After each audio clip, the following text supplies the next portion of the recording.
ಈ ಕಾರ್ಯಕ್ರಮದ ಪ್ರಾಯೋಜಕರು ಎನ್ಎಸ್ಎಚ್ಆರ್ ಸೊಲ್ಯೂಷನ್ಸ್.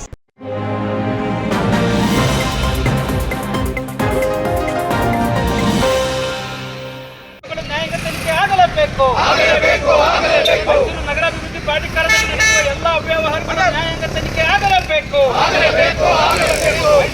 ಮೈಸೂರು ನಗರಾಭಿವೃದ್ಧಿ ಪ್ರಾಧಿಕಾರದಲ್ಲಿ ನಿವೇಶನ ಹಂಚಿಕೆಯಲ್ಲಿ ನಡೆದಿರುವ ಅವ್ಯವಹಾರವನ್ನು ನ್ಯಾಯಾಂಗ ತನಿಖೆಗೆ ನೀಡಬೇಕೆಂದು ಒತ್ತಾಯಿಸಿ ಸಿಪಿಐಎಂನಿಂದ ಪ್ರತಿಭಟನೆ ನಡೆಸಲಾಯಿತು. ಆರ್ಥಿಕವಾಗಿ ಹಿಂದುಳಿದವರಿಗೆ, ಬಡವರಿಗೆ, ಸೂರಿಲ್ಲದವರಿಗೆ ರಿಯಾಯಿತಿ ದರದಲ್ಲಿ ನಿವೇಶನ ನೀಡಬೇಕಾದ ನಗರಾಭಿವೃದ್ಧಿ ಪ್ರಾಧಿಕಾರವು ರಿಯಲ್ ಎಸ್ಟೇಟ್ ಕೋರರಿಗೆ, ದಲ್ಲಾಳಿಗಳಿಗೆ ಪೂರಕವಾಗಿ ಕೆಲಸ ಮಾಡುತ್ತಿರುವುದನ್ನು ಖಂಡಿಸಿದರಲ್ಲದೆ ಇದು ಅಕ್ರಮಗಳನ್ನು ಸಕ್ರಮ ಮಾಡುವ ಪ್ರಾಧಿಕಾರವಾಗಿದೆ ಎಂದು ಆರೋಪಿಸಿದರು.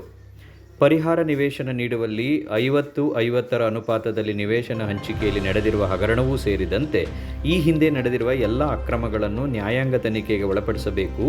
ಅಕ್ರಮವಾಗಿ ಹಂಚಿರುವ ನಿವೇಶನಗಳನ್ನು ವಾಪಸ್ ಪಡೆದು ಬಡವರಿಗೆ ಹಂಚಬೇಕು. ಹಲವಾರು ವರ್ಷಗಳಿಂದ ಮೂಡಾದಲ್ಲಿ ಇರುವ ಅಧಿಕಾರಿ ಸಿಬ್ಬಂದಿಗಳನ್ನು ವರ್ಗಾವಣೆ ಮಾಡಿ ಅವರ ಮೇಲಿರುವ ಅಕ್ರಮಗಳ ಆರೋಪಗಳನ್ನು ತೀವ್ರ ತನಿಖೆಗೆ ಒಳಪಡಿಸಬೇಕು ಎಂದು ಸಿಪಿಐಎಂನ ಸಂಘಟನೆ ಸದಸ್ಯರು ಒತ್ತಾಯಿಸಿದರು.